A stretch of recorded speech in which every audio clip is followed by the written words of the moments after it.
안녕하세요. 오늘도 사연살롱을 찾아주셔서 감사합니다. 저는 내년이면 40이 되는 10살 아들을 홀로 키우고 있는 워킹맘입니다. 4년 전에 친정엄마를 잃고 제 인생은 180도 달라졌어요. 정말 많은 일들이 준비할 시간도 없이 한꺼번에 일어났는데 그때는 너무 힘들어서 모든 걸 다 포기하고 싶기도 했었죠. 저는 제가 고등학교 때 사고로 먼저 아빠를 잃은 슬픔이 있었거든요. 그리고 엄마까지 몰랐던 병으로 잃고 보니 아무리 어른이어도 제가 고아가 된 기분이 들었는데 동상이몽이라고 너무 슬프고 힘든 저와 달리 땅 꿍꿍이만 품는 남편과 시댁 식구들에게 오만 정이 떨어졌거든요. 아시는 분들은 아실 테지만 가족을 잃은 슬픔도 많은 가운데 처리해야 할 일이 많잖아요. 솔직히 그땐 무슨 정신으로 그 일들을 모두 처리했는지 기억도 잘 나지 않는데요. 친정엄마의 장례식이 끝난 후 저는 심한 무기력과 우울증을 앓게 되었어요. 그 정도가 얼마나 심했냐면 밤에는 잠을 자지 못했고 아침엔 일어나지 못했으며 회사에서도 실수를 많이 해 도저히 일상생활이 이루어지지 않았죠. 그래서 회사에 더는 피해를 줄 수 없어 직장생활 처음으로 병가를 낼 수밖에 없었는데 그렇게 한 1년 정도 쉬려고 했지만 그것도 제 뜻대로 되지 않았어요. 가족이라 여겼던 사람들이 아픈 저를 배려할 생각이 전혀 없었거든요. 그리고 친정엄마가 돌아가시고 남긴 재산에 침을 흘리며 저를 압박하고 괴롭혔는데 그때부터 그들은 제 가족이 아니었어요. 아무리 돈 앞에서는 인정사정 봐주지 않는다고 하지만 자기 돈도 아닌데 어떻게 그런 욕심을 보일 수 있는 건지 시간이 많이 지난 지금도 저는 이해할 수 없습니다. 그러니 그때 제가 할 수 있는 선택은 이혼밖에 없었고 지금도 그 선택에는 후회가 없는데요. 사랑 감정이 시간이 지나면 흐려진다고 하는데 저는 아직도 저희 엄마의 길만 되면 그 인간들이 저에게 보였던 추악한 욕심이 명치 끝까지 화가 치밀어 오르는 것 같아요.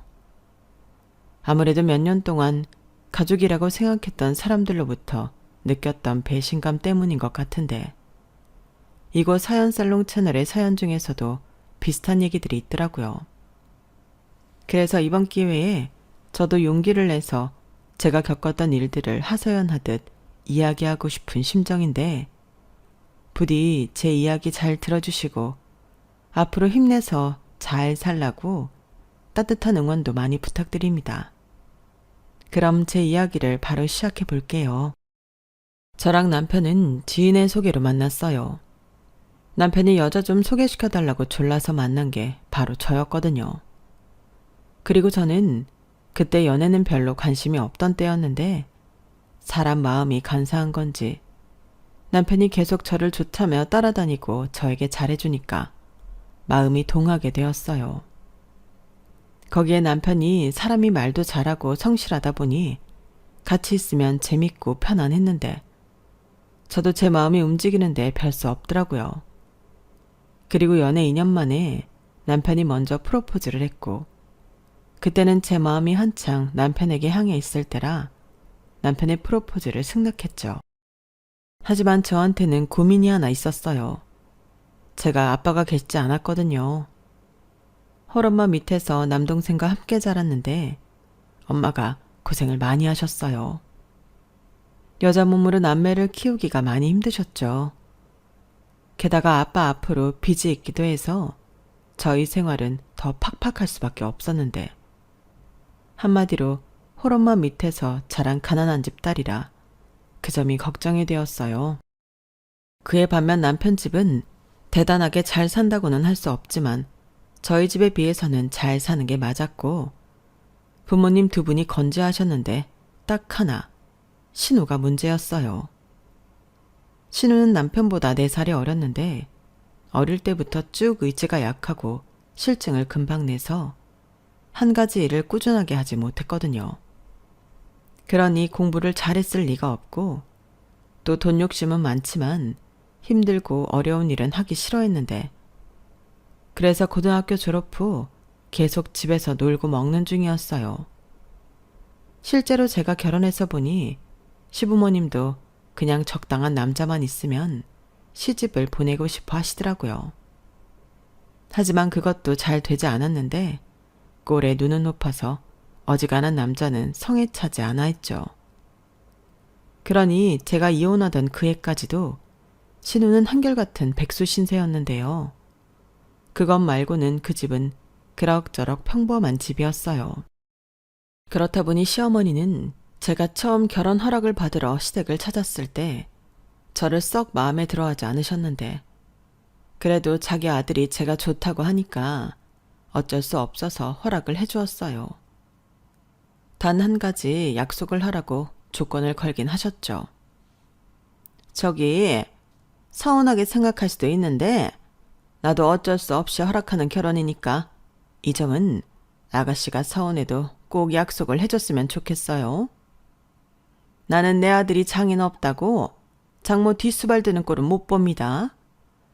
내가 뭐 이것저것 따지고 둘자면 한도 끝도 없는데 피차 상처 주면서 그런 말은 하고 싶지 않고 내 아들 사일합시고 처갓집에 끌고 다니면서 부려먹지 않겠다고 약속해주면 결혼은 허락할게요. 이렇게 시어머니는 결혼도 하기 전부터 남편이 저희 친정에 신경 쓰고 불려다닐까 걱정이 많으셨는데 기분은 좋았다고 할 수는 없지만 그때 당시로 저는 시어머니 입장도 이해가 가긴 했어요. 그리고 그럴 마음은 저도 저희 엄마도 추워도 없었기 때문에 일체의 망설임도 없이 그러겠다고 그 자리에서 바로 약속을 해버렸는데 시어머니는 그럼 됐다며 마치 자기가 쿨한 시어머니라도 되는 듯 저희 결혼을 허락해 주셨죠.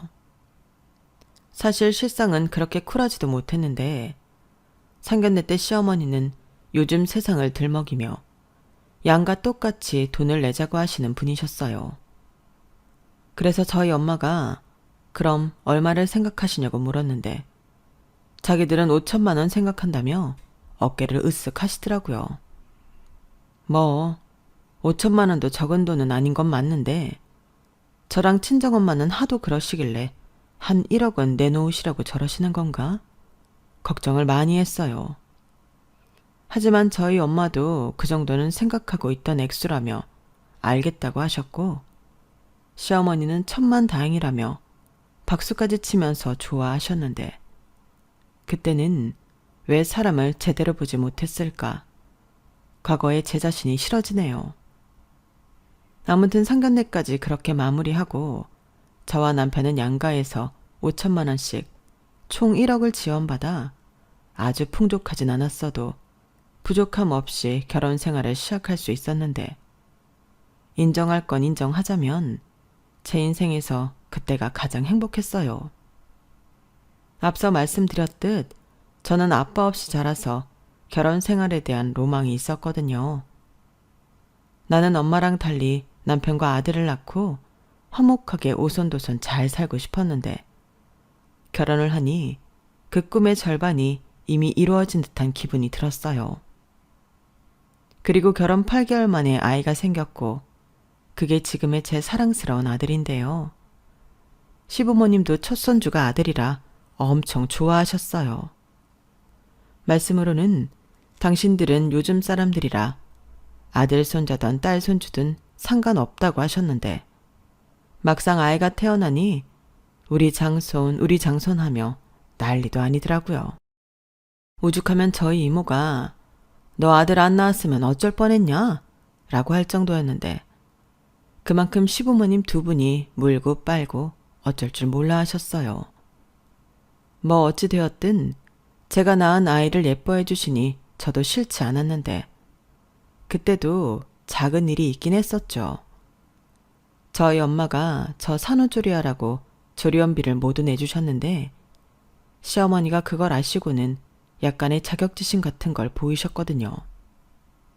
당신은 저한테 아기 내복 사준 게 전부인데 몇백만 원이나 하는 조리 비용을 친정엄마가 주셨다고 하니 아무래도 시어머니가 민망해 하시는 것 같았죠. 그래서 일부러 저도 저희 엄마도 티내지 않으려 신경을 많이 썼는데 시어머니가 도리어 저에게 이렇게 말씀하셨어요. 원래 딸이 애를 낳으면 친정엄마가 조리해 주시는 건데 사돈이 그걸 못 해주니 돈으로 때우시나 보구나. 그래도 요즘 세상이 좋아져서 조리원도 좋다고 하더라. 그러니 너는 네 엄마 성의를 봐서 조리원 가서 몸조리 잘하고 와. 나도 시간 나면 우리 장손 보러 자주 갈 테니까. 이렇게 보면 속이 뻔히 보이는 시어머니가 얄밉기도 했었는데 또 한편으로는 민망하니까 저러시나 보다 싶어 속아드리고 싶었어요. 그런 소소한 일만 빼면 저랑 시어머니의 사이도 그럭저럭 괜찮았어요. 아이도 낳고 남편과도 전보다 더 잘 지내게 되었고 잘 사는 딸을 보며 저희 엄마도 많이 흡족해 하셨는데 그렇게 한 5년 정도는 아무 문제 없이 잘 살던 저였어요. 뭐 다른 집들처럼 사소하게 다투고 또 화해하는 일은 종종 있긴 했지만 그때는 대출이 있긴 했지만 집장만도 했고 더 늦기 전에 둘째를 낳자며 남편과 노력도 많이 했을 때였는데 그런 행복도 깨지는 건 한순간이었어요. 그리고 불행의 그림자는 한 통의 전화에서 시작됐는데 저희 엄마랑 함께 식당을 운영하고 있던 이모가 저에게 전화를 하셔서는 야, 어쩌면 좋노? 지수야, 네 엄마 쓰러졌다. 내가 아무리 흔들어 깨워도 못 일어난대. 119에 신고를 하긴 했는데 이를 우야하면 좋노? 우리 언니 우야하면 좋노? 라며 어찌할 바를 몰라 했어요. 그 전화에 저도 너무 당황해서 허둥지둥했는데 회사에서 하던 일도 내팽개치고 근무할 때 신고 있던 슬리퍼를 신고 정신없이 엄마 가게로 향했죠. 하지만 제가 도착했을 때는 엄마는 이미 병원 응급실로 옮겨진 후였고 저는 또 정신없이 엄마가 있다는 병원으로 향했는데 저희 엄마는 이미 세상을 떠나신 후였어요. 이모가 땅바닥에 주저앉아 바닥을 치며 울부짖고 있었고 저는 이 모든 것이 거짓말처럼 느껴졌는데 알고 보니 저희 엄마는 위암을 앓고 있었다고 하더라고요. 이 사실을 이모는 알고 있었는데 저희 엄마가 그렇게 저한테 알리지 말라고 했나 봐요. 나도 이 정도로 허망하게 언니가 갈 줄은 몰랐지. 내 이럴 줄 알았으면 니한테 홀랑 얘기하는 긴데. 니한테 얘기 안 하는 조건으로다가 치료 잘 받는다고 나랑 약속했거든. 근데 그것도 사실은 때가 많이 늦어빈 것 같다. 처음에는 자꾸 체기가 있다고 했었는데 도통 먹지를 못하더라고. 내내 소화제랑 활명수만 끼고 살았는데 그러면서 때를 많이 놓치핀 것 같다. 이를 우야노. 불쌍한 우리 언니 우야노. 이모, 지금 그게 말이 되는 소리야? 그런 중요한 일을 나한테 말도 안 하고 속이면 어떡해. 바로 이야기를 했어야지. 가스나, 내가 언제 니를 속였나? 그냥 쪼까 말을 안 했을 뿐이지. 니도 니 엄마 성격 모르나? 한번 자기 입으로 내뱉은 말은 죽어도 빠꾸 하는 법이 없는데. 그럼 나들 어쩌라고? 너한테 얘기하면 그날부로 병원도 안 가고 치료도 안 받는다고 협박을 했었는데 내라고 뭐 별 수 있나? 나도 우리 언니 살리는 게 먼저지. 이렇게 하루아침에 일을 치를 줄은 나도 몰랐지. 몰라. 그래도 어떻게 나한테 이러냐고. 난 그런 줄도 모르고 나는 엄마가 평생 내 옆에 있는 줄 알았단 말이야. 그래. 내가 죄인이다. 지수야, 이모가 말 안 한 거 진짜로 미안타. 이건 변명할 것도 없는 사실이다. 진짜 미안타. 이모는 일이 이렇게 될 줄은 꿈에도 몰랐다며 저에게 연신 미안하다고 했어요. 사실 이건 이모가 저에게 미안해야 할 일이 아니었는데 그때는 제가 나쁘게도 원망할 대상이 필요해서 이모를 많이 미워했었죠. 제대로 손도 써보지 못하고 그렇게 친정엄마를 떠나보낼 줄은 저 역시도 몰랐으니까요. 그리고 그 충격은 시간이 지나면 지날수록 더 심해졌는데 그냥 제정신이 아니었어요. 그렇잖아요. 소중한 가족이 한순간에 거짓말처럼 사라진다는 게 도저히 맨정신으로는 받아들일 수 없겠더라고요. 그런 가운데 엄마의 장례식이 진행이 되었고 저보다 뒤늦게 소식을 접한 남동생이 넋이 나가서는 옷도 제대로 갈아입지 못하는데 그런 상황에서도 뭘 자꾸 고르고 선택하라고 하는 건지 저는 너무 힘들었어요. 다행히 남편과 시어머니가 저 대신 많은 일을 나서서 처리해 주었는데 그때는 그게 왜 그렇게 고맙던지 그러면서 한편으로는 기댈 수 있는 다른 가족이 있다는 것에 감사함까지 느꼈는데 그건 제 오만이고 착각이었어요. 그 다음날 저들에게 뒤통수를 맞을 거라고는 상상도 하지 못했죠. 지금 생각해도 어이가 없는데 그때가 하필이면 제가 울다 지쳐 탈수 증상이 와 병원으로 옮겨졌을 때라 더 화가 치밀어 올랐어요. 제가 병원으로 옮겨졌으니 사실 그때도 소란스럽긴 했었을 텐데 그 소란한 가운데도 시어머니는 저희 엄마 부의금이 얼마나 들어왔는지 궁금하셨나 보더라고요. 그래서 저도 없겠다. 장례식 이틀째 밤이니 올 사람도 다 왔다 갔겠다 싶어 부의금 명부를 가지고 있던 남편한테 들어온 돈이 총 다 해서 얼마냐고 물어보셨다고 하는데 저는 그 얘기를 듣고 시어머니는 왜 남의 부의금이 궁금했는지 일단 그것부터 이해가 가지 않았어요. 그런데 여기서 남편도 정신을 못 차리고 자기 엄마한테 그 액수를 얘기했다고 하는데 자기도 궁금해서 계산기를 두드려 봤다고 했다더군요. 정말 그 엄마의 그 아들 아닙니까? 아무리 궁금해서 계산기를 두드려 봤다고 해도 그 자리에서는 뭘 그런 걸 묻냐고 자기가 알아서 처신을 똑바로 했어야죠. 하지만 남편은 그런 사람이 아니었고 신나서 액수를 자기 엄마한테 얘기했다는데 저희 엄마가 한 곳에서 장사를 오래 하다 보니 단골 손님도 많고 주변에 아는 분들도 정말 많으시거든요. 그리고 좋은 일은 좋은 일대로 슬픈 일에는 더 많이 신경 쓰시는 분이라 저희 엄마 장례식에 와주신 손님이 정말 많았는데 그 때문인지 액수가 꽤나 컸었나 보더라고요. 그리고 생각보다 큰 액수에 놀란 시어머니가 마치 꽁돈이라도 생긴 듯 신이 나서는 정말 그렇게 많이 들어왔어? 별일이네. 그 정도면 낼 거 다 내고 정리해도 꽤 많이 남겠다. 이참에 네 아버지 차 좀 바꿔라. 그 차가 오래돼서 돈 잡아먹는 고철이야. 라며 들떠서 떠들기 시작했다고 했는데 그 말이 저희 이모 귀에 들린 것이 문제였어요. 저희 이모가 성격이 불같거든요. 그래서 이모부랑도 이혼하고 저희 엄마랑 같이 살았던 건데 그 소리를 듣고 가만히 있을 이모가 아니었죠. 그래서 그게 사돈 장례식에 와서 할 소리냐. 지금 그 집 며느리는 엄마 잃은 슬픔에 쓰러져서 병원에 있는데 시어머니라는 작자는 돈만 밝히는 인간 말종이냐고 큰 소리를 쳤다고 했는데 그게 시작으로 두 사람이 머리 끄댕이까지 잡게 되었다고 하더라고요. 두 사람이 얼마나 요란하게 싸웠는지 제가 몸을 추스리고 장례식장에 돌아갔을 때는 주변이 아수라장이 되었는데 제 동생이 이모와 저희 시어머니 사이에 껴서 말리느라 진땀을 흘리고 있었어요. 그리고 곧이어 경찰이 도착했고 상황이 마무리되었는데 나중에 장례식이 다 끝나고 남편한테 어떻게 그럴 수 있냐고 따져 물었죠. 그때부터였어요. 잘만 살던 저희 부부가 본격적으로 사이가 나빠지기 시작했는데 남편은 심각한 저에게 자기랑 자기 엄마는 농담한 것뿐이라며 저랑 저희 이모가 예민한 거라고 하더군요.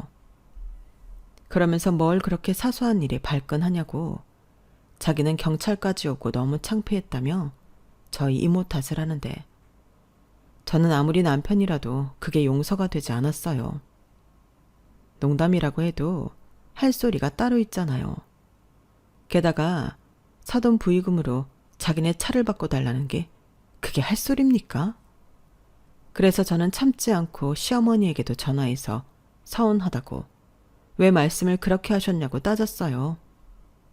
그러자 시어머니는 네 이모한테 충분히 시달렸으니 그만 좀 하라고 도리어 저에게 화를 내셨는데요.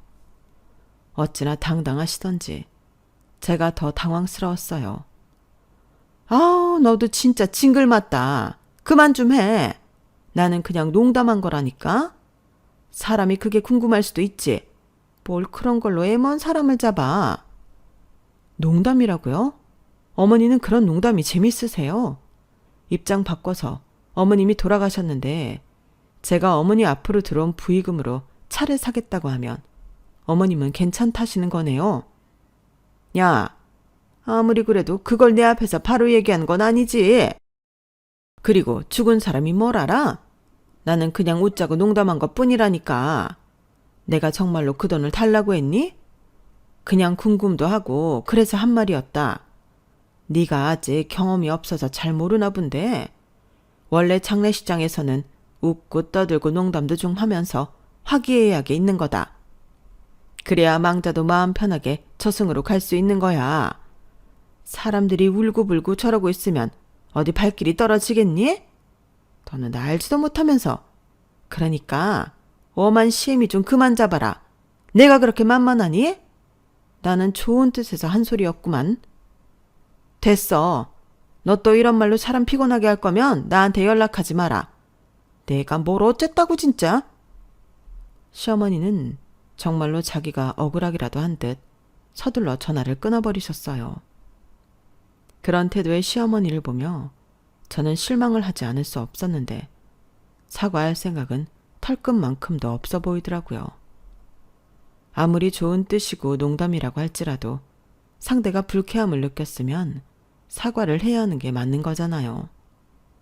하지만 시어머니는 전혀 그럴 생각이 없어 보였고 남편 역시 뭘 그렇게 집요하게 구냐며 저를 이상한 사람 취급을 하는데 그때부터 우울증이 시작되었어요. 자기들은 그냥 궁금해서 농담한 거라고 바득바득 우기더니 실상은 그게 아니었던 거죠. 그리고 제가 물러날 기미가 보이지 않자 생각을 바꿨는지 시어머니가 저에게 사과를 하셨는데 그러면서 자기가 밥을 해주겠다며 저더러 시댁으로 넘어와서 다 같이 시간을 보내자고 하셨어요. 내가 사과도 할 겸 네 건강도 걱정이 되니까 밥을 한 끼 차리려고 하는데 너 요즘 무슨 상담인지 뭔지 받고 다닌다며. 마음이 허한 것도 다 속이 허해서 그런 거다. 말씀은 감사한데 저는 별로 생각이 없어서요.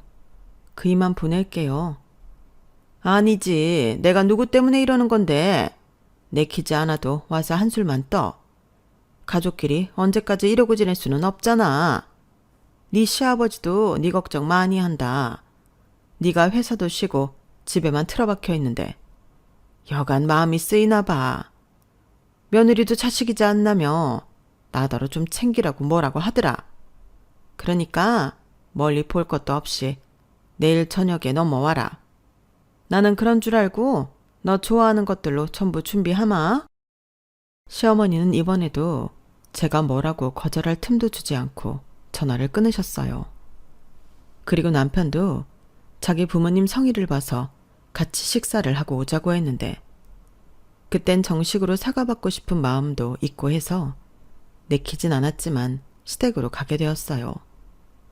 그리고 처음엔 분위기가 꽤 괜찮았는데요. 먼저 시아버님이 저에게 많이 힘들지? 아유, 얼굴이 못 보던 사이에 반쪽이 됐네. 생각 없어도 밥은 거르지 말고 먹어야 한다. 그러다 너까지 큰일 나. 이러시면서 저를 챙겨주셨어요. 그래도 시댁 식구들 중에는 시아버님을 가장 신뢰하던 저였는데 시아버님이 마음을 써주시니 그래도 가족은 가족이구나 하며 네 라고 대답하게 되더라고요. 그리고 모처럼 식구들이 모여 식사를 하기 시작했는데요. 시어머니가 정말로 신경을 많이 썼는지 상에는 제가 좋아하는 음식이 많이 있었어요. 그래서 조금씩이라도 하나하나 젓가락을 움직여 먹고 있는데 그때 제 눈치를 살살 보던 시어머니가 또 입방정을 떨기 시작하더군요. 사실 그 말이 하고 싶어서 저를 부른 거였어요. 근데 말이야, 이 와중에 할 소리는 아닌 것 같긴 한데 그래도 궁금해서 말이지. 내가 네 엄마 장례식 때 들은 말이 있는데 네 엄마가 생각보다 재산이 좀 있는 것 같더라? 너 물려받을 재산이 정확히 얼마나 되니? 설마 그거 전부 네 동생한테 주고 그러는 거 아니지? 네? 어머니는 그게 또 궁금하세요? 사실 그거 물어보시라고 저 부르신 건가요? 에이, 아니지. 그냥 네 얼굴 보니까 생각이 나서. 내가 또 궁금하면 잠을 못 자는 성격이기도 하고. 그리고 또 어떠냐? 우리는 한 가족인데. 그런 건 서로 물어보고 공유할 수도 있지. 너 뭐 들은 얘기 있으면 좀 해줘 봐봐. 저 들은 얘기 따로 없어요. 상주도 동생이었고 뭐라도 있으면 동생이 알아서 하겠죠. 뭐? 너는 뭐 그렇게 남의 일처럼 태평하게 그러냐? 그러다 다 뺏기면. 시어머니는 저의 태도가 마음에 안 드셨는지 안달이 나서 목소리를 높이셨어요. 그리고 그런 시어머니를 아무도 말리지 않았는데 그때 알겠더라고요. 이 사람들이 전부 다 똑같은 생각을 하고 있다는 것을요. 그래서 숟가락을 바로 내려놓고 나는 아무것도 모르고 또 관심도 없다고 말씀드리고 그런 거 궁금해서 사람 부르신 거면 다시는 부르지 마시라고 말하고 아들을 챙겨 집으로 돌아왔는데 남편이 뒤늦게 따라와 어른한테 그게 무슨 태도냐며 저에게 화를 냈어요. 아니, 이게 저한테 화를 낼 일인가요?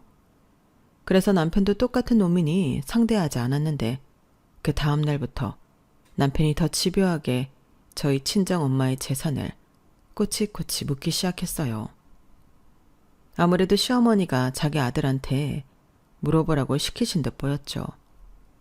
그리고는 시어머니를 비롯한 그 집안 식구들이 저희 엄마 재산을 놓고 상상의 나래를 마구 펼쳤는지 자기들끼리 신나서 저희 엄마 사시는 집 시세까지 알아봤다고 하는데 어이가 없었죠.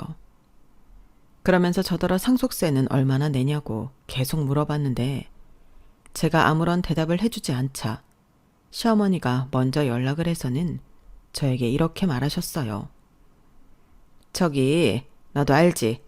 우리 코은이가 계속 집에서 놀잖아. 내가 아무리 생각해도 직업이 없으니까 시집도 못 가는 것 같아. 그래서 고민을 좀 해봤는데 네 엄마 가게 있잖아? 그거 어떡하기로 했니? 우리 고은이가 또 손끝이 야무져서 요리는 제법 하거든.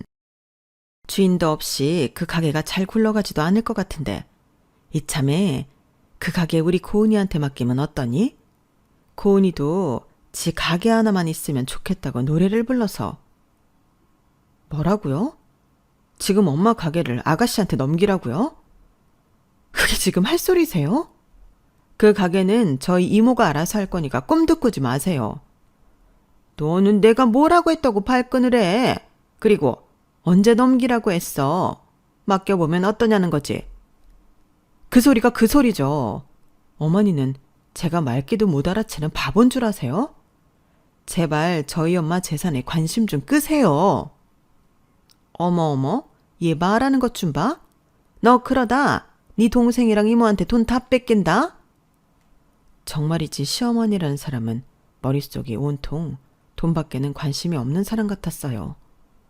아니, 그 전까지만 해도 저런 사람인 줄 몰랐는데 자기 돈도 아니고 사돈 재산에 저렇게 대놓고 침을 흘릴 수 있다니 정말 이상하지 않나요? 그런데 남편은 이상한 건 자기 엄마가 아니라 저라고 하더군요. 자기 엄마는 제가 너무 힘드니까 도와주려고 하는 것뿐이라며 이제 가족은 이모와 동생이 아닌 자기와 자기 식구들이라고 했는데요. 그러면서 남편도 자기 엄마랑 똑같은 말을 했어요. 솔직히 장모님 돌아가신 지 시간이 이만큼 흘렀는데 왜 유산 상속에 관한 얘기를 안 해? 이건 처남이나 이모님이 꿍꿍이가 있는 거지. 나는 처음부터 이모님이 수상했어. 막말로 이모님은 아무런 권한이 없잖아. 그거 다 뺏기면 우리만 손해인데 왜 자기는 자기 권리를 주장하지 않아? 우리는 그게 답답한 거야. 우리? 그 우리는 누구를 말하는 건데? 왜 또 그래? 말 그대로 우리지. 내가 전에도 얘기했지. 이제 자기 가족은 나랑 우리 식구들이야. 저는 남편의 말을 듣고 헛웃음이 튀어나왔어요. 아니, 사람이 힘들어서 상담 치료받고 회사도 쉬고 있는데 이런 저를 붙들고 저런 말을 하고 싶을까? 저런 사람을 정말 내 가족이라고 여기며 지냈다는 것이 너무나도 소름이 끼쳤어요. 그래서 더 이상 나한테 돈 얘기하지 말라며 방으로 들어갔고 문도 걸어 잠그고 어둠 속에서 쥐죽은 듯 있었는데 눈물이 비 오듯 쏟아졌어요. 사실 저들은 저한테 아무것도 하지 않으려 한다며 답답했지만 저희 친정엄마 유산 상속에 대한 건은 진작에 끝이 난 일이었어요. 저희 엄마가 남기신 유산은 살던 아파트 한 채와 가게가 있던 4층짜리 건물이 있었는데 거기서 월세가 나오고 있었어요. 그리고 제일 꼭대기층엔 이모가 살고 계셨는데 저희 엄마가 제가 결혼하고 얼마 지나지 않아서 저랑 동생을 불러다 한 이야기가 있었거든요. 너희들 입장에서는 서운할 수도 있지만 나는 이 가게랑 건물은 혜숙이한테 주고 싶다. 나랑 길거리 장사할 때부터 혜숙이 이모가 같이 했고 내가 월급 준다고 해도 마다한 게 네 이모야. 너희도 어릴 때부터 봐서 알지? 이모 고생 많이 한 거. 사실 엄마 혼자 번 돈도 아닌데 그 돈으로 니들 먹이고 입히고 또 대학 졸업시키고 시집도 보냈으니 내 할 도리는 다 했다. 그러니까 나중에 건물이랑 가게는 이모 앞으로 해줄 거니까 서운해 말어. 그래도 엄마가 이모 앞으로는 큰 거 하나 해줘야 하지 않겠니? 네 이모 불쌍한 사람이야. 부모 복도 없고 남편 복도 없고 그나마 언니라고 내 옆에 붙어있는 건데 이렇게라도 챙겨주고 싶다. 저런 말을 저 혼자 들은 것도 아니고 동생도 같이 들었는데 어떻게 그 건물을 이모한테 안 줄 수가 있겠어요. 이모는 물론 자기는 절대 안 받을 거라고 성화를 부리셨지만 엄마의 마지막 부탁이자 살아생전 유언이라고 말을 하니 마지못해 수락했는데 그때 동생이 먼저 엄마가 지내시던 아파트는 제 앞으로 하는 게 좋겠다고 했어요. 왜? 너 아직 장가도 안 갔는데 집이라도 하나 갖고 있지. 누난 다 필요 없어. 아니, 똑같은 자식인데 어떻게 그래. 그리고 내가 지금 만나는 여자가 있는 것도 아닌데 무슨 장가야. 그러지 말고 엄마가 쓰던 아파트니까 그건 누나가 해. 나는 멀기도 하고 제대로 관리도 못하고 또 팔자니 서운하니까. 대신 나는 다른 거 할게. 됐어. 그럼 그냥 공동명의 하든가. 그러다 너 장가 갈 때 누나가 명의 넘겨줄게. 됐다니까. 그리고 남자가 가오가 있지. 내가 장가 갈 때는 내 힘으로 해. 좌우간 그렇게 진행할 테니까 그런 줄 알아. 알겠지? 동생은 저렇게 거의 일방적으로 엄마가 살던 아파트를 제 앞으로 넘겨줬는데 동생은 아마 엄마가 가지고 있던 현금 자산 정도만 챙겼던 것 같아요. 그러면서 저와 이모 앞으로 떨어진 상속세도 자기가 알아서 처리한다고 했는데 이모가 그러면 남는 것도 없을 것 같다며 월세의 반을 동생 통장에 넣어주고 있는 것 같더라고요. 이렇듯 남편과 시댁 식구들이 궁금해하던 저희 엄마 유산은 알아서 잘 정리가 되었는데 저는 차마 욕심에 가득한 저들에게 이 이야기를 할 수는 없었어요. 아니, 오히려 오기가 생겨서 더 말해주기 싫었는데 그러니 저들은 애만 탈 수밖에 없었겠죠. 그리고 무슨 맡겨둔 자기들 돈을 제가 꿀꺽하는 것처럼 아픈 사람을 달달 볶기 시작하는데 남편과 거의 매일을 싸웠던 것 같아요. 남편은 나중에 저더러 이기적인 사람이라고 몰아세우더라고요. 아니, 지금 회사도 안 가고 나 혼자 보는데 너는 양심도 없냐? 너도 뭐라도 해야지. 하긴 뭐래. 내가 지금 그럴 수 있는 상태라고 생각해? 그랬으면 내가 회사를 왜 쉬었겠어. 자기랑 자기 식구들은 엄마 잃고 아픈 나는 보이지도 않는 거지? 그거 언제까지 할 건데? 부모 잃은 사람들은 전부 너 같은 줄 알아? 아니, 내가 물려받을 재산이 없으면 말도 안 해. 너 그러고 있는 사이에 남 좋은 일만 하는 거야. 우리가 도와준다고 하는데 왜 그러는 건데? 도와주긴 뭘 도와줘. 사람 아픈데 계속 돈 얘기만 하면서. 자기는 나보다 내가 물려받을 재산이 더 중요하지? 원래 그런 사람이었어? 사람 다 똑같지. 챙길 수 있는 돈 앞에서 가만히 있을 사람이 어딨나? 좌우간 나랑 계속 같이 살려면 이제 아프니 뭐니 그만 청승 떨고 처남한테 당장 연락해. 저는 남편의 말에 대꾸도 하지 않았어요. 그리고 남편 말처럼 남편이랑 계속 같이 살 마음도 그때는 없었는데 저들의 실체를 안 이상 이혼하지 않으면 내가 등신이라는 생각까지 들더군요. 그래서 그 다음 날부터 힘들지만 변호사 사무실을 돌아다니며 상담을 받았고 제가 정신적으로 힘들어서 상담을 며칠에 걸쳐서 진행했는데 제가 이혼을 준비하고 있다는 것도 모르고 시어머니는 이젠 정말 못 참겠다는 듯 저에게 전화를 하셔서는 따지듯 물으셨어요. 나다. 너는 네 동생한테 연락을 하긴 한 거니? 아니면 벌써 네 엄마 재산 다 들고 튄 거 아니야? 너는 도대체 무슨 생각으로 사는 거야? 내 아들은 혼자 힘들게 돈 버는데 너는 미안하지도 않니? 어떻게 너는 그걸 본체만치 할 수가 있어? 내 아들이 그랬다며? 같이 살고 싶으면 사돈 총각한테 연락하라고. 그럼 뭔가 신용은 해야지. 신용이요? 제가 분명히 말씀드렸는데요. 저희 엄마 재산에 관심 끝이라고요. 저는 오히려 남의 재산에 궁금해하는 어머님이랑 어머니 아들이 진짜 이해가 안 가요. 남의 돈이라고요. 뭐야? 왜요? 제가 틀린 말 했어요? 남의 돈에 제발 관심 갖지 말라고요. 아이고, 그래 알았다. 치사해서 정말. 그건 그렇다 치고 너는 어떻게 돼 내가 어른한테 말버릇이 그래? 너는 위아래도 없냐? 네 엄마가 그런 건 안 가르쳤나 보지? 하기사. 그러니까 이렇게 남의 돈이니 신경 쓰지 말라고 시애미 앞에서 핏대를 세우겠지. 내가 이래서 너 마음에 안 들었던 거야. 너는 그 돈이 정말 남의 돈이라고 생각하니? 네가 상속자인 이상 그 돈은 이제 우리 집안 돈이지. 내가 내 돈 걱정하는데 네가 뭐라고 나한테 신경을 끄라 말아야.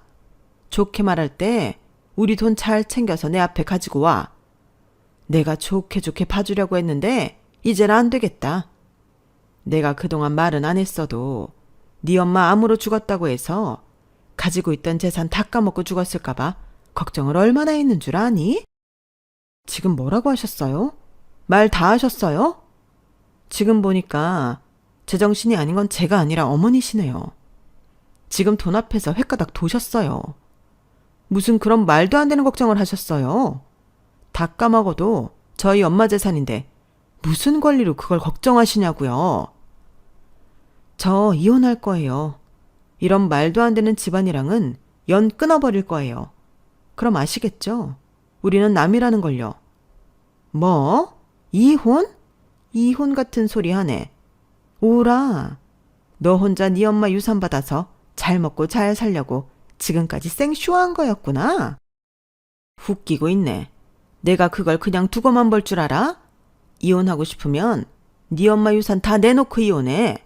그럼 안 말리지. 시어머니는 자기가 한 말을 전부 다 녹음하고 있다는 사실을 알지 못했어요. 그러니 자기 혼자 흥분해서 잘도 떠들었고 저는 서둘러 변호사를 수임해 이혼 소장을 작성해 날렸는데 아무래도 이혼하는 과정에서 한 집에 있는 건 아닌 것 같아 아들을 데리고 친정엄마 아파트로 거처로 옮겼어요. 그러자 소장을 받았는지 남편이 찾아와 난동을 부렸는데 내용은 뭐 복사 붙여넣기 하듯 시어머니가 하던 말을 그대로 하더라고요. 그래서 경찰 불러서 쫓아버렸고 이모랑 동생한테도 이 사실을 모두 이야기했는데 그날부로 이모가 짐을 싸서 엄마 아파트로 넘어왔어요. 니는 그런 일 있으면 나한테 얘기를 했어야지. 미련하게 그걸 전부 참고 있었나. 내 이것들을 정말 싹 다 잡아서 도리뱅뱅을 만들어버려야지. 됐어 이모. 어차피 지금 이혼 소송하려고 하는 거고 괜히 빌빌 만들어줘서 좋을 거 없으니까 이모도 그냥 참아. 내들 어떻게 참으라고? 내가 몰랐으면 모를까. 이걸 알고도 참으라고. 아이고 불쌍한 것. 지 혼자 얼마나 끙끙 앓았을꼬. 엄마 잃고 아픈 아한테 이게 다 무슨 짓이고. 이모, 니는 아무 걱정하지 마라. 이모가 인자부터는 니 엄마 대신이다. 내가 있는데 지들이 뭐 어쩔 건데. 니 이모 싸움 잘하는 거 알지? 나한테는 그깟 건물의 유산이 아니라 니랑 정우가 유산이다. 나는 니들 지키는 일이라면 무서울 게 없다니까. 그러니까 니는 지금부터 아무 걱정하지 말고 니 하고 싶은 거 다 해라. 이모는 제가 저희 엄마가 돌아가시고 그렇게 원망을 늘어놓았음에도 기꺼이 제 편이 되어주었어요. 그리고 이모는 다음 달에 남편이 또 찾아오면 경찰에 신고하지 말고 자기한테 연락하라고 했는데 며칠 뒤 정신 못 차린 남편과 시어머니가 현관 앞까지 찾아왔길래 이모한테 연락을 했죠. 그러자 이모는 식당에서 김치를 담그다 연락을 받으셨는지 김치 양념이 묻은 장갑을 낀 채로 오셔서 남편과 시어머니를 배추 삼아 버무리기 시작했는데 그 모습이 가관도 아니었어요. 그리고 그 일로 열이 단단히 받은 남편이 자기도 이대로 당하진 않겠다며 변호사 선임에 본격적인 소송에 들어갔는데 남편한테 유리할 조건은 아무도 또 없었죠. 남편 입장에서는 제가 일부러 우울증 연기를 하며 일도 하지 않고 친정 유산을 빼돌렸다고 주장을 하는데 그 주장을 뒷받침할 증거나 근거는 하나도 없었어요. 그에 반면 저는 치료 기록도 있고 시어머니가 하신 녹취도 있으니 모든 것이 저에게 유리했는데 나중엔 치사하게 정신적으로 제가 불안한 사람이니 아이 양육을 맡길 수 없다며 양육권을 뺏어가려고 하더라고요. 그리고 양육비 목적으로 제 앞으로 되어 있는 친정엄마 아파트를 달라고 했는데 기가 막히고 어이가 없었어요. 그렇게 1년 넘게 진흙탕 싸움을 해야지만 했는데 이때 아이마저 뺏긴다면 저는 살 수가 없었어요. 그래서 그 어느 때보다 정신을 바짝 차렸는데 저희 측 변호사님도 돈에 미쳐서 사리분간도 못하는 사람들한테 어떻게 아이 양육을 맡길 수 있냐며 아이는 엄마가 돌보는 게 맞다고 제 편을 들어주셨어요. 그리고 제가 친정엄마를 잃은 후에 우울증이 온 거지 정신적으로 불안한 사람이 아니라는 의사 선생님의 소견까지 더해지면서 분위기가 저에게 유리한 쪽으로 흘렀는데 결국엔 긴 싸움 끝에 저의 승소로 이혼 소송은 끝이 났어요. 아이 양육권도 제가 가져오는 걸로 했죠. 게다가 재산도 6대 4로 제가 6이었는데 똑같이 맞벌이를 했고 집안 살림과 육아를 하는 등 결혼 생활 기여도가 높은 점이 인정되어 제가 60%의 재산 분할을 받게 되었어요. 그리고 남편은 아들이 성인이 될 때까지 월 130만 원의 양육비를 지급하라는 명령이 떨어졌는데 자기는 인정할 수 없다며 항소를 하겠다고 하더라고요. 하지만 남편의 항소를 맡아주겠다는 변호사는 없었고 그래도 판결은 확정이 되었는데 저야 어차피 친정엄마 아파트로 거처를 옮겨 아무런 문제가 없었지만 문제는 남편 쪽이었죠. 그 문제에 불씨갔던 신우가 저희 엄마 유산 받을 생각으로 겁도 없이 사채에 손을 댄 것이 터졌어요. 직업이 없으니 신용카드도 없고 은행권에서는 대출도 안 되니 사채 빚을 가져다 쓴 거죠. 그러면서 한다는 소리가 가게를 하려면 배워야 할 것이 많아서 여행 다니면서 맛집을 둘러보고 다녔다고 하는데 그건 핑계고 그냥 사채 빚으로 국내외를 막론하고 여행을 다닌 거죠. 그러면서 이 남자 저 남자랑 어울리면서 방탕한 생활을 했던 건데 나중엔 시아버님 카드와 신분증을 훔쳐서 시아버님 앞으로도 빚을 잔뜩 지게 만들었어요. 나쁜 건 빨리 물든다고 어디서 그런 방법을 알려주는 사람들만 만나고 다닌 것 같더라고요. 그런데 그런 줄도 모르고 저랑 재산 분할을 깔끔하게 한 남편은 자기 본가로 들어가게 되었고 이 날벼락을 자기 부모랑 때려 맞게 된 건데 시아버님은 충격으로 쓰러지셨고 남편이 모든 것을 해결해야 되는 입장이 되었더라고요. 그리고 지푸라기라도 잡는 심정으로 저에게 연락해 한 번만 도와달라고 애걸복걸했는데 제가 그걸 도와줄 리가 없지 않겠어요? 그러자 내내 지나칠 정도로 뻔뻔하고 또 꼿꼿하던 시어머니가 저희 엄마 아파트 현관 앞에서 제발 한 번만 도와달라고 무릎까지 꿇고 비셨는데 그 모습이 참 씁쓸하더군요. 남의 재산에 눈독을 들이다가 잘못 키운 딸 자식 때문에 패가 망신해서 저러고 있는 걸 보니 생각보다 기분이 좋지 않았어요. 하지만 그렇다고 도와줄 마음이 있던 건 아니었는데 제가 모르쇠로 일관하자 나중에는 쌍욕을 하면서 난동을 부리더라고요. 저를 돈에 미쳐서 가족도 버린 사이코라고 했는데 가족을 버리진 않았지만 돈에 미친 사이코는 제가 아니라 시어머니잖아요. 그래서 변호사 사무실에 요청해서 저랑 저희 아들 앞으로 접근 금지 신청을 했어요. 그리고 저희 이모와 제 동생이 나서서 저희 모자를 보호해주고 신경을 많이 써줬는데 영영 포기하지 않으면 어쩌나 걱정했던 것과 달리 3개월 뒤부터는 깜깜무소식이더라고요. 대신 남편한테 들어와야 할 양육비는 예상했던 대로 지금까지 들어오지 않고 있는데요. 이는 차곡차곡 쌓아서 한 방에 청구할 생각입니다. 지금은 그들이 어떻게 살고 있는지 관심도 없을 뿐더러 엮이고 싶지 않은 마음이 가득해서 그깟 돈 때문에 연락하고 싶은 마음이 없는데요. 부디 저를 힘들게 했던 만큼 그들도 가능한 오래오래 힘들었으면 하는 마음입니다. 원래 뿌린 대로 거두는 게 인생사 아닌가요? 그러니 대책 없이 돈만 많은 것도 똑 닮은 가족이라는 생각 듭니다.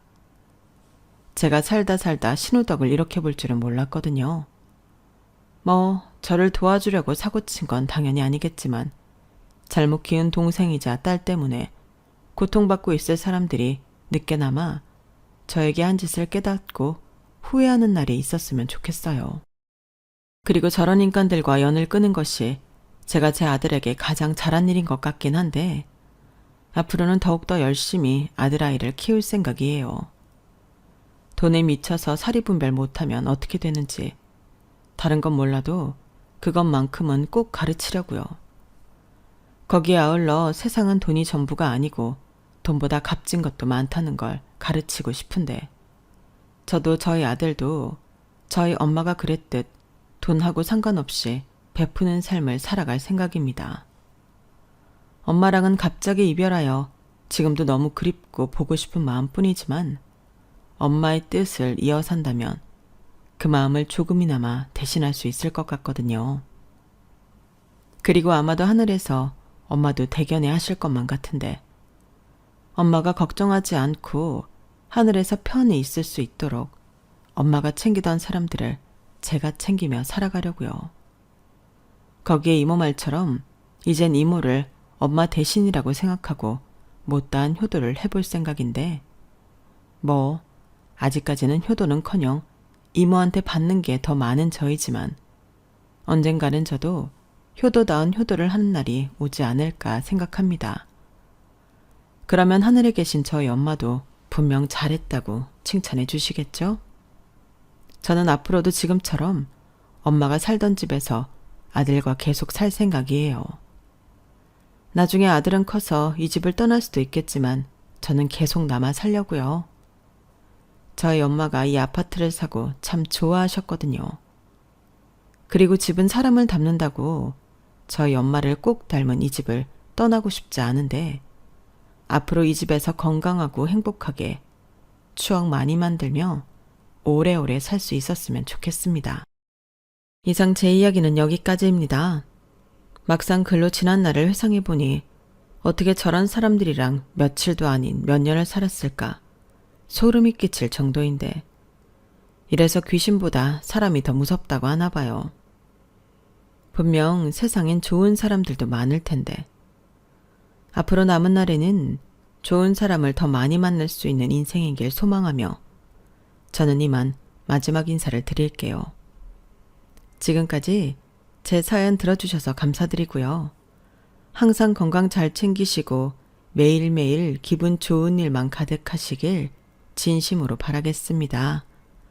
그럼 안녕히 계세요. 여러분, 사연 댓글에 응원과 현명한 조언 부탁드려요. 좋아요와 구독은 저에게 큰 힘이 됩니다. 오늘도 좋은 일 가득하세요.